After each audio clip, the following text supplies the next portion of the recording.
بسم اللہ الرحمن الرحیم۔ السلام علیکم ناظرین، دنیا نیوز پر آپ دیکھ رہے ہیں پروگرام نقطہ نظر۔ میں ہوں آپ کا میزبان محمد اجمل جامی۔ میرے ساتھ تشریف رکھتے ہیں مجیب الرحمان شامی صاحب۔ سب سے پہلے آج کے موضوعات۔ پروانے کو چراغ ہے، بلبل کو پھول بس، صدیق کے لیے ہے خدا کا رسول بس۔ خلیفہ اول حضرت ابوبکر صدیق کا یوم وفات آج ملک بھر میں انتہائی عقیدت اور احترام سے منایا جا رہا ہے۔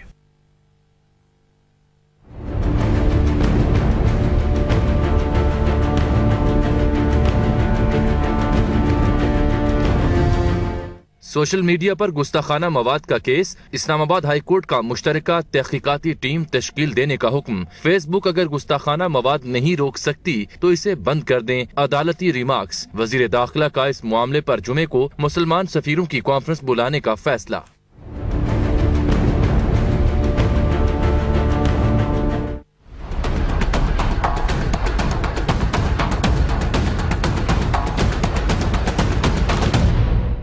حج کرپشن اسکینڈل، سابق وفاقی وزیر مذہبی امور حامد سعید کاظمی اڈیالہ جیل سے رہا۔ کیا اب ان پر لگے داغ دھل گئے؟ اگر سب بے گناہ ہیں تو پھر گناہ گار تھا کون؟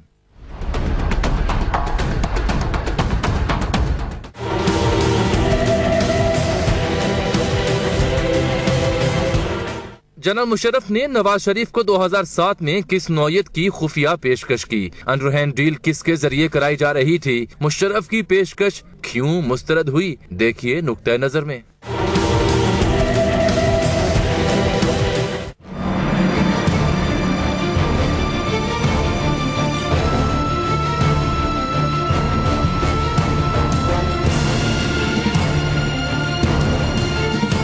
پنجاب یونیورسٹی لاہور میں دو طلبہ گروپس کے درمیان تصادم کیوں ہوا؟ اجازت نہ ملنے کے باوجود اسٹالز کیوں اور کیسے لگے؟ تعلیمی اداروں میں سیاسی اثر و رسوخ کی حامل طلبہ تنظیمیں کیا کر رہی ہیں؟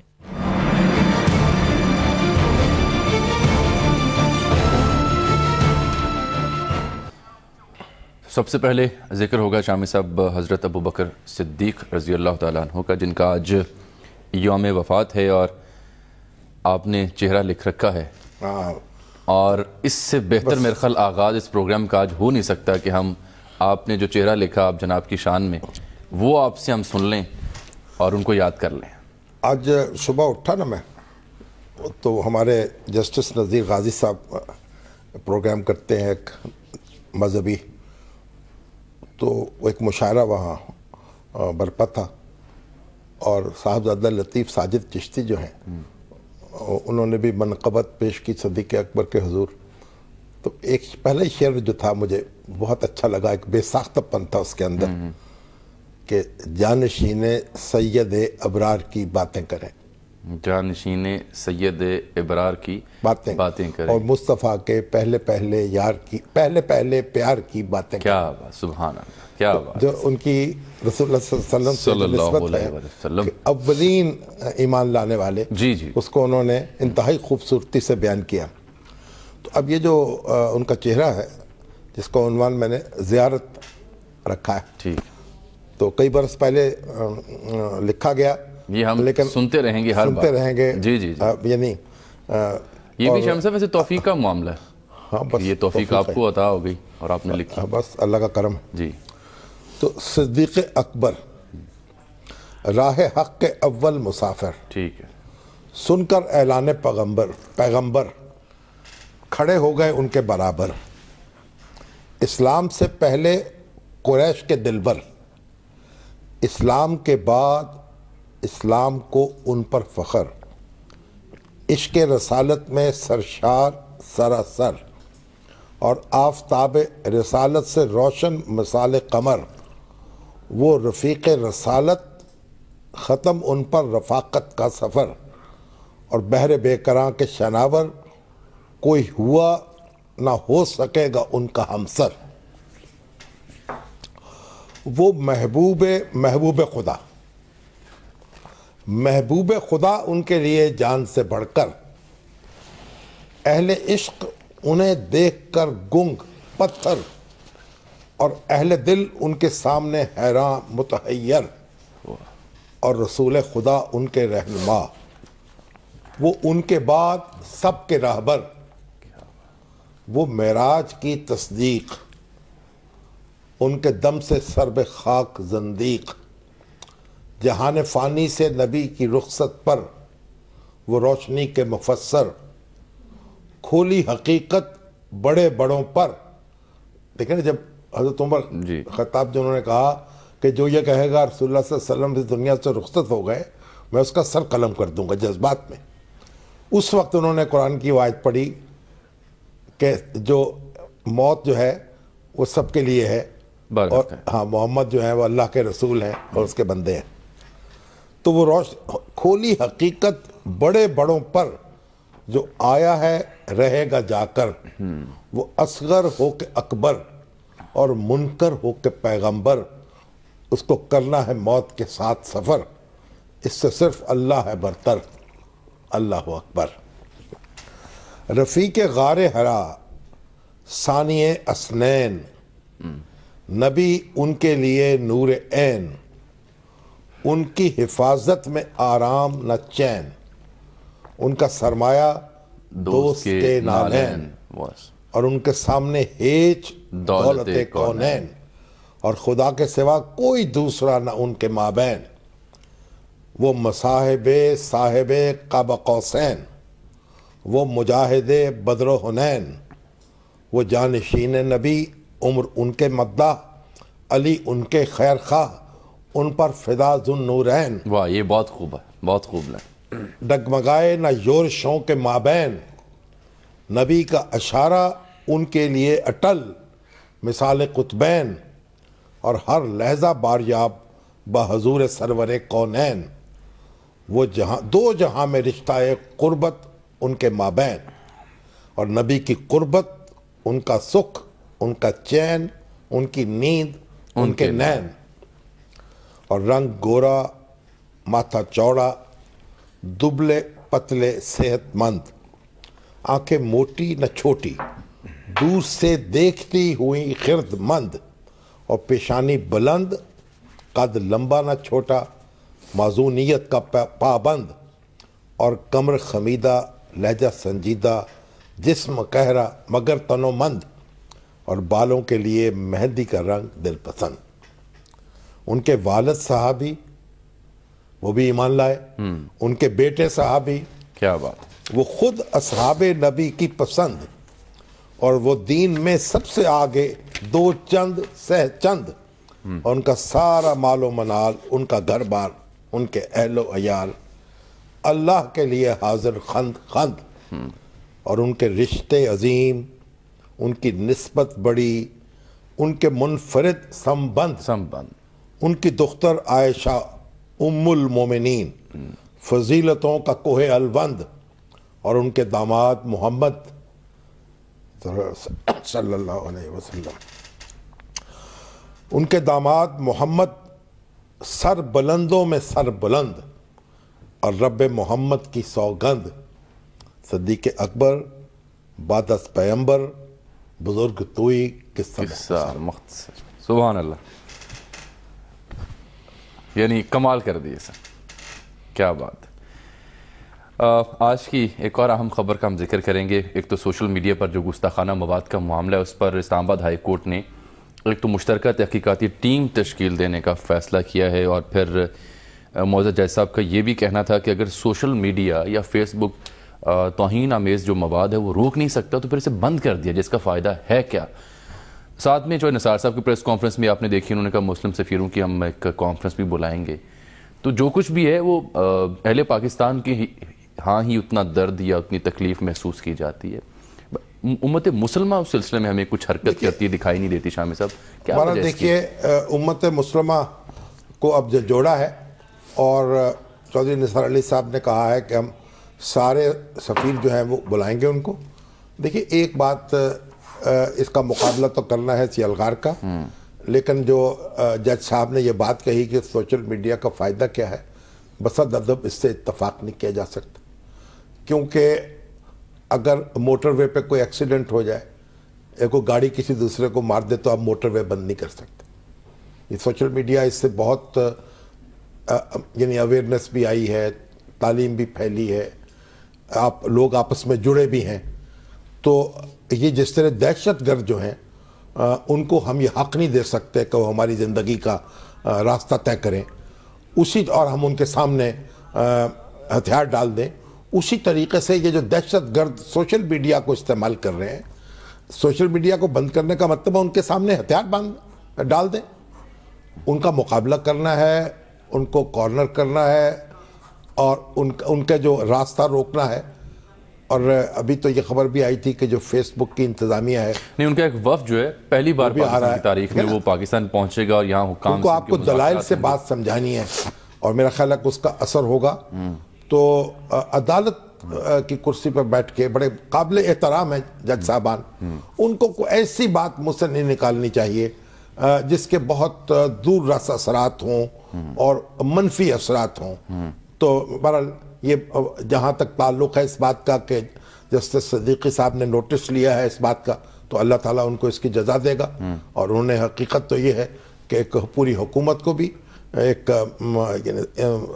جوڑ دیا ہے، جگہ دیا ہے، بالکل بیدار کر دیا ہے، اور معاشرے کو بھی کھڑا کر دیا ہے اس کے یلغار کے مقابلے میں۔ بالکل ٹھیک ہے۔ ایک بریک کا وقت شامی صاحب یہاں پہنچا ہے، بریک کے بعد جب واپس آئیں گے دو بڑے اہم موضوعات ہیں۔ ایک تو انڈر ہینڈ ڈیل، آپ نے ماضی کے ریفرنسز کا ذکر کر لیا تھا، جو تازہ بات تھی 2007 کے حوالے سے۔ عثمان شامی صاحب نے اس وقت مجھے میسج کیا تھا لیکن میں نے بعد میں پڑھا کہ حضور یہ 2007 کی بات ہو رہی ہے، آپ پرانی باتوں میں پھنسے ہوئے ہیں۔ میں نے کہا بھی میری تو آنکھیں اور کان ہیں جناب اجمل جامی صاحب، میں نے تو اس لیے انہوں نے مجھے جب کہا 2007 کا حوالہ نہیں دیا تو میں جناب پیچھے ماضی میں کھو گیا۔ نہیں، وہ بھی ایک معلوماتی سلسلہ تھا کہ ہم نے چلیں جہاں لوگ 2007 کی بات کرتے رہے، ہم نے پس منظر بھی بیان کر دیا۔ آپ کی ذمہ داری زیادہ ہے، نہ صرف آپ نے اپنی خبر، ہم اپنی ذمہ داری قبول کرتے ہیں اور آج اسی ذمہ داری کا ہماری خبر بھی رکھنی ہے، اسی ذمہ داری کو ہم نبھانے جا رہے ہیں سر، خبر اور ذمہ داری نبھانے جا رہے ہیں بریک کے بعد۔ اور بڑی اہم گفتگو ہم کرنے جا رہے ہیں بڑے اہم فرد سے جس کا تعلق اس سارے معاملے سے بالواسطہ بلا واسطہ بہت دیر تک رہا۔ وہ شاہد ہے ساری صورت۔ جی ہاں، تو ان سے بہتر کوئی نہیں بیان کر پائے گا۔ ایک بریک کے بعد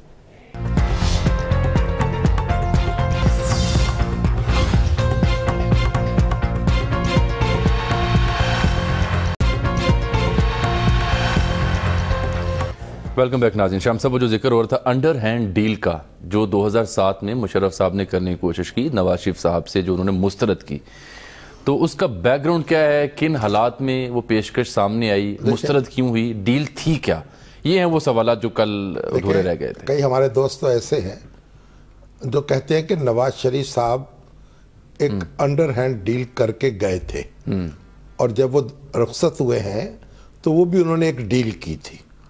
کئی اس کو این آر او بھی کہتے ہیں، ون۔ لیکن اصل بات یہ بات بھول جاتے ہیں کہ نواز شریف صاحب کو عمر قید کی سزا دی گئی تھی، ٹھیک ہے، اور وہ اس ملک کے آئینی اور قانونی حکمران تھے، اور ان پر طیارے کے اغوا کا مقدمہ چلایا گیا اور ان پر گویا ان کو باغی بنا دیا گیا۔ اور جب وہ قید میں تھے تو پھر سعودی عرب گئے، تو عمر یعنی چوائس کی یہ تھی کہ آپ نے یہیں قید کا وقت گزارنا ہے یا سعودی عرب میں جا کر قیام کرنا ہے۔ تو اس وقت انہوں نے جو فیصلہ کیا وہ کوئی ڈیل نہیں تھی، وہ انہوں نے مجبوراً ایک دوسری آپشن اختیار کی، بلکہ ان کو مجبور کیا گیا اور ان کو یہاں سے ایک قسم سے دھکیل دیا گیا۔ تو اس کو جو لوگ یہ بات کہتے ہیں کہ وہ ڈیل تھی، وہ انتہائی سفاکی کا مظاہرہ کرتے ہیں، حقائق سے آنکھیں بند کرتے ہیں، اور یہ نہیں دیکھتے کہ ملک کا ایک منتخب وزیر اعظم جو دو تہائی اکثریت رکھتا تھا، اس کو صرف اس لیے اس کے اقتدار پر قبضہ کر لیا گیا کہ اس نے چیف آف آرمی سٹاف کو برطرف کر دیا تھا، اس کی ملازمت سے الگ کر دیا تھا۔ تو اب یہ جو میں بتاتا ہوں 2007 کی خفیہ ڈیل، اب یہ جو اس دوران میں کئی بار مختلف لوگوں کے ذریعے سے پیغام جاتے رہے، مجید نظامی صاحب بھی گئے نواز شریف صاحب سے بات کرنے کے لیے، اور جدہ، اور زاہد ملک صاحب ہمارے دوست تھے، دونوں مرحوم اللہ کے پاس جا چکے. پاکستان آبزرور اسلام آباد کے ایڈیٹر وہ بھی اس کی کوشش کرتے رہے.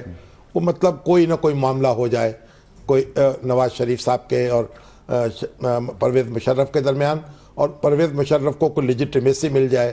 اور یہ بھی کہا گیا, تجویز یہ بھی تھی کہ جو ہمارے شہباز شریف صاحب ہیں پہلے قدم کے طور پر وہ واپس آ جائیں اور نواز شریف صاحب جو ہیں وہ وہیں رہے. مطلب یہ مختلف مراحل میں مختلف اوقات میں مختلف باتیں ہوتی رہیں. تو ہمارے یہ دوست رؤف طاہر صاحب ہیں, یہ کیونکہ اس زمانے میں وہاں تھے جدہ میں, یہ اردو نیوز سے وابستہ تھے, اور اس پورا عرصہ نواز شریف صاحب سے ان کا رابطہ رہا, ایک گہرا تعلق رہا, ایک ملاقات رہی مسلسل. تو یہ سارے جو ایونٹس ہیں, اور خاص طور پر جو 2007 کا جو واقعہ جس کو ڈیل کی کوشش قرار دیا گیا, سب ان کی آنکھوں نے دیکھا ہے, کانوں نے سنا ہے. اس لیے اب ان سے بہتر کوئی آدمی نہیں ہے اس کی تفصیل بیان کرنے والا, تو ہم ان سے پوچھتے ہیں. السلام علیکم جی رؤف صاحب, بہت شکریہ آپ نے وقت دیا. جی وعلیکم السلام جناب. تو رؤف طاہر صاحب آپ یہ بتائیے کہ آپ جدہ میں جب تھے تو یہ جو مشرف صاحب کی طرف سے کوشش ہوئی 2007 میں, جس کی طرف اشارہ بھی کیا نواز شریف صاحب نے, معاملہ کرنے کی, اس کے بارے میں آپ نے کیا اس وقت سنا تھا اور کیا آپ کو بتایا گیا تھا؟ سر میں جب مجید نظامی صاحب تشریف لے گئے تھے, جو پہلی ایفرٹ کی مشرف نے 2002 کے الیکشن سے پہلے, اس کا ذکر ابھی آپ کر چکے, میں اس وقت بھی وہیں تھا جی, بلکہ سرور پیلس میں تھا جب مجید نظامی صاحب تشریف لائے میاں صاحب سے بات چیت کرنے کے لیے. اس کے بعد 2007 کا تھوڑا سا پس منظر آپ کو یاد ہوگا سر, کہ این آر او ہو چکا تھا بے نظیر صاحبہ کے ساتھ, اور اس کی ڈریم ٹیم جو تھی مشرف کی, این آر او کے مطابق اس میں میاں صاحب کا کوئی رول نہیں تھا. میاں صاحب کو پہلے سنگن ہو چکی تھی تمام معاملات کی, چنانچہ 10 ستمبر کو جب وہ اسلام آباد میں زبردستی تشریف لائے لندن سے, اور انہیں پھر واپس جدہ دھکیل دیا گیا, تو وہ اسی لیے آئے تھے, وہ یہ کہہ کے آئے تھے, متعدد بار یہ بات وہ لندن میں کہہ چکے تھے کہ یہ جو مشرف کو مزید 5 سال دینے کے لیے سودے بازی کی جا رہی ہے, میں اسے نہیں ہونے دوں گا, یہ عوام کے خلاف سازش ہے. 10 ستمبر کو انہیں واپس جدہ دھکیل دیا گیا اسلام آباد سے, اور یہ بات واضح ہے, کوئی ڈھکی چھپی نہیں ہے, کہ بادشاہ سلامت نے مشرف پر یہ واضح کر دیا تھا کہ اگر بے نظیر صاحبہ جو ہے وہ این آر او کے بعد تشریف لاتی ہے پاکستان میں, تو وہ نواز شریف کو آنے سے نہیں روکیں گے. اب 5 اکتوبر کو این آر او ہوا جی بے نظیر صاحبہ کے ساتھ, 6 اکتوبر کو پریزیڈنٹ کا الیکشن ہوا اگلے 5 سال کے لیے, جس میں آپ کو یاد ہے سر کہ اے پی ڈی ایم کی جماعتیں جو تھی وہ اسمبلیوں سے مستعفی ہو گئی تھی. بے نظیر صاحبہ کی پیپلز پارٹی جو تھی اس نے بائیک آؤٹ تو کیا اس اجلاس کا, لیکن فیسیلیٹیٹ کیا مشرف کو دوبارہ منتخب ہونے کے لیے. اب اس کے بعد معاملہ آگے چلا جی, 2 واقعات ایسے ہوئے جس نے کھیل کا پانسا پلٹ دیا. وہ واقعات ہیں کیا, 2 واقعات جنہوں نے پوری بازی جو ہے وہ پلٹ دی, یہ ہم آپ سے جانیں گے. رؤف صاحب ایک چھوٹی سی بریک کے بعد ہمارے ساتھ رہیے گا.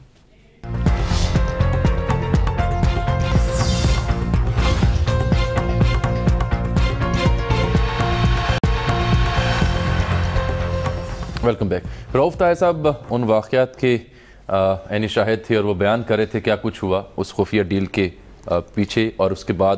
تو رؤف صاحب آپ نے 2 واقعات کا ذکر کیا کہ جن واقعات کی وجہ سے ساری بازی پلٹ گئی, وہ کیا واقعات تھے, اور مختصر ذرا سم اپ کیجئے گا. وہ واقعات کوئی ایسا راز نہیں ہے, سبھی کو معلوم ہے. ایک تو یہ ہوا جی کہ 18 اکتوبر کو محترمہ پاکستان واپس تشریف لے آئیں, جبکہ طے یہ پایا تھا کہ وہ الیکشن کے بعد آئیں گی.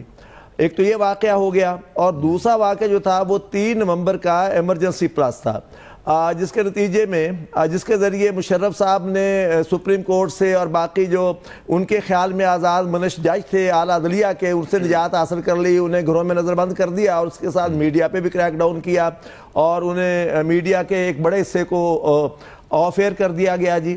تو یہ 2 واقعات ایسے تھے کہ جنہوں نے سیاسی کھیل کا رخ بالکل بدل دیا.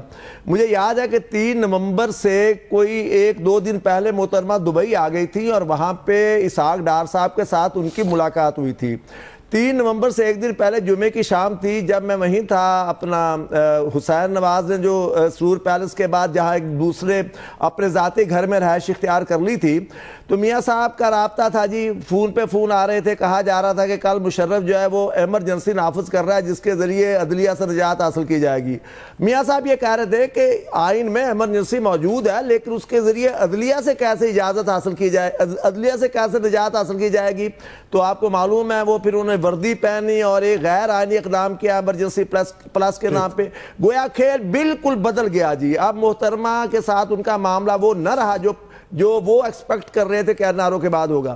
ایک اور بات میں یہ عرض کروں کہ اگرچہ میاں نواز شریف صاحب دوبارہ جدہ جا چکے تھے، لیکن ان کے جدہ پہنچنے 10 نومبر کو ان کے جدہ پہنچنے کے 2 دن بعد ہی شہزادہ مقرن اور سعود الفیصل وزیر خارجہ جو تھے، اللہ انہیں غریق رحمت کرے، وہ خود اس پیلس میں تشریف لائے، حسین نواز کے پیلس میں، اور انہوں نے کچھ وضاحتیں کی، کچھ باتیں بتائیں۔ اس کے 2-3 دن کے بعد رمضان شریف شروع ہو رہا تھا اور بادشاہ سلامت جو تھے وہ جدہ آ گئے تھے، اور میاں نواز شریف صاحب جو ہیں وہ افطاری کے بعد بادشاہ کی خواہش پر ان سے ملنے کے لیے تشریف لے گئے۔ گویا اس طرح معاملہ جو تھے وہ چل رہے تھے۔ اس کے بعد مجھے یہ معلوم ہوا کہ مشرف صاحب نے بادشاہ سلامت کے ذریعے اس خواہش کا اظہار کیا ہے کہ نواز شریف صاحب کو پاکستان جانے سے تو نہیں روکا جا سکتا، لیکن اس سے پہلے وہ مشرف کے ساتھ ایک ملاقات کر لیں، اس کے لیے ایک بڑا کوئی باوقار سا طریقہ اختیار کیا جا سکتا ہے۔ یہ بھی ہو سکتا ہے کہ مشرف بھی عمرے پہ آ جائے اور میاں صاحب بھی اس دن حرم شریف میں موجود ہوں اور اچانک ملاقات کی کوئی کیفیت، کوئی ڈرامہ پیدا کر دیا جائے یا کوئی اور طریقہ اختیار کیا جائے، لیکن میاں صاحب ملاقات سے مسلسل انکاری تھے۔ مجھے یاد ہے جی، جب تیسری بار میاں نواز شریف صاحب کو بادشاہ سلامت کی یہ خواہش پہنچی کہ مشرف کے ساتھ ملاقات کر لیں، تو میاں نواز شریف صاحب نے بڑے ادب و احترام کے ساتھ جواب بھجوایا کہ آپ میرے بڑے بھائی کی طرح ہیں، آپ نے کہ ہم پہ احسانات بھی ہیں، آپ ہم سے محبت کرتے ہیں، ادب اور احترام کا رشتہ ہے، لیکن سوری، مجھے بار بار آپ کو انکار کرتے ہوئے ایک عجیب سا حجاب محسوس ہو رہا ہے، تو میں مزید کئی سال یہاں پہ جدے میں قیام کر سکتا ہوں، لیکن مشرف سے کسی صورت بھی ملاقات کے لیے تیار نہیں ہوں گا جی۔ میاں صاحب کی طرف سے یہ فلیٹ ایک طرح کی ریفیوزل تھی، جس کے بعد مشرف جو ہے وہ مایوس ہو گیا اور بادشاہ سلامت نے بھی مزید اس بارے میں سلسلہ جنبانی جو تھا اسے ترک کر دیا۔ پھر مجھے یہ بھی یاد ہے کہ 25 نومبر کو جب میاں نواز شریف صاحب جو ہے انہوں نے فیصلہ کر لیا تھا کہ اب انہیں پاکستان پہنچ جانا ہے، کہ اگلا دن آخری دن تھا کاغذات نامزدگی داخل کروانے کے لیے، تو اسے 3-4 دن پہلے مشرف جو ہے وہ ریاض پہنچا بادشاہ سلامت سے ملاقات کے لیے۔ میں اس دن وہیں لنچ پہ تھا میاں صاحب کے ساتھ، تو ریاض سے اطلاعات آ رہی تھی مشرف کی ملاقات کی اور باقی تفصیلات، تو اس میں مشرف نے کہا کہ اگر نواز شریف صاحب جو ہے وہ ملاقات پہ آمادہ نہیں ہیں اور وہ مجھ سے کوئی بات نہیں کرنا چاہتے ہیں یا کوئی ڈیل نہیں کرنا چاہتے ہیں، کوئی مفاہمت کی صورت اختیار کرنے کو تیار نہیں ہے، تو پھر میں ریکویسٹ کروں گا کہ آپ انہیں پاکستان آنے سے روکیں، کہ اس کے نتیجے میں مشرف نے جو ساری سیاسی بساط بچھائی ہے وہ ساری کے ساری الٹ جائے گی اور پلٹ جائے گی۔ لیکن بادشاہ سلامت نے صاف انکار کر دیا اور مشرف صاحب جو تھے وہ وہیں سے واپس لوٹ گئے۔ خیال یہ بھی تھا کہ شاید وہ جدہ آ جائیں مکہ مکرمہ عمرہ کے بہانے۔ یوں جناب یہ کھیل جو تھا یہ ختم ہوا اور نواز شریف صاحب جو ہیں انہوں نے لاہور سے پاسپورٹ منگوایا۔ بہت شکریہ جناب رؤف طاہر صاحب، آپ نے وقت دیا۔ سر وقت بہت کم ہے اور حج کرپشن سکینڈل کی جانب بھی جانا ہے۔ حبیب اکرم صاحب نے جو تفصیلی فیصلہ جاری ہوا وہ پڑھ رکھا ہے، یہ فیصلہ آج جاری ہوا، کوئی 60 صفحات پر مشتمل ہے۔ اولاً تو یہ فیصلہ جج صاحب کو اسی دن جاری کر دینا چاہیے تھا، کیونکہ بہرحال اب طرح طرح کے سوالات بھی اس دوران پیدا ہوئے۔ ملک طارق علی صاحب ہیں جو ہمارے تحریک پاکستان کے بڑا دلچسپ میسج ان کا آپ کو ہے، میں چاہتا ہوں وہ ایز اٹ از پڑھ کے سنائے ذرا۔ انہوں نے کہا کہ یہ جو اگر وزیر صاحب بھی بری ہو گئے، ڈائریکٹر حج بھی بری ہو گئے، 6 دیگر لوگ بھی، تو پھر 6 دیگر لوگ بھی بری ہو گئے، تو پھر یہ مجرم کون تھے؟ ان کا میرا خیال ہے کہ جو 40,000 حاجی تھے جنہوں نے شور مچایا تھا بدسلوکی کا، ان پر مقدمہ قائم ہو جانا چاہیے۔ جو کہتے تھے 3.5 کلومیٹر دور ہماری رہائش گاہیں، انہوں نے کہا پھر یہ مقدمہ ان پہ قائم ہو جائے، بات دلچسپ بات ہے۔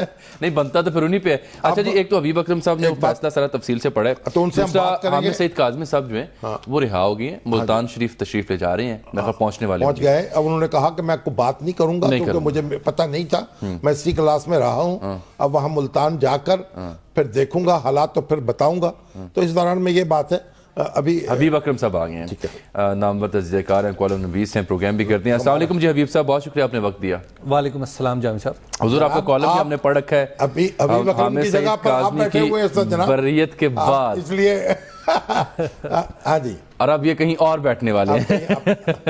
ماشاءاللہ حبیب صاحب آپ نے کالم بھی بڑا دھواندار لکھا ہے اور آج آپ نے فیصلہ بھی پڑھا ہے، تو میں نے سوچا کہ آپ کے کالم کی جزا یہ ہے کہ آپ وہ فیصلہ پڑھیں اور ہمیں اس کی تفصیل سے آگاہ کریں کہ جج صاحب نے کس بنیاد پر یہ فیصلہ صادر کیا ہے اور زیریں عدالت کی فیصلے کو اور ایف آئی اے کی تحقیقات کو اور اس سے پہلے میڈیا کے شور و غوغا کو مسترد کر دیا ہے. جی حبیب صاحب. شامی صاحب، جو جج صاحب نے فیصلہ لکھا ہے اسلام آباد ہائی کورٹ کے، اس کے جو بنیادی نکات ہیں ان میں سے سب سے اہم ترین نقطہ یہ ہے کہ عدالت میں جتنے بھی ڈاکیومنٹس پیش کیے گئے وہ قانون شہادت پر پورے اترتے ہی نہیں تھے.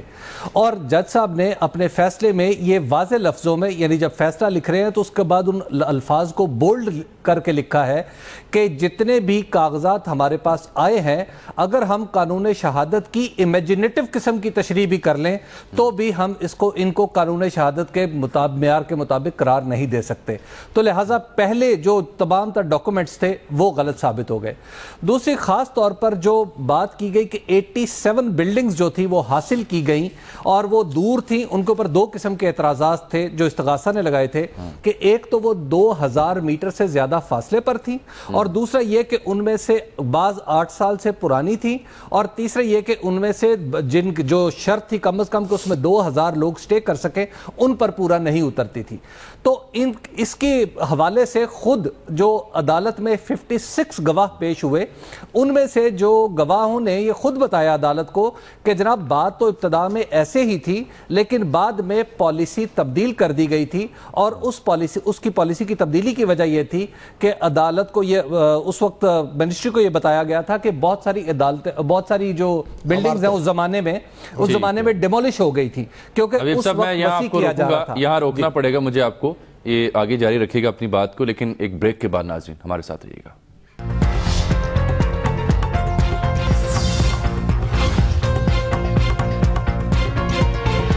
سیمنٹ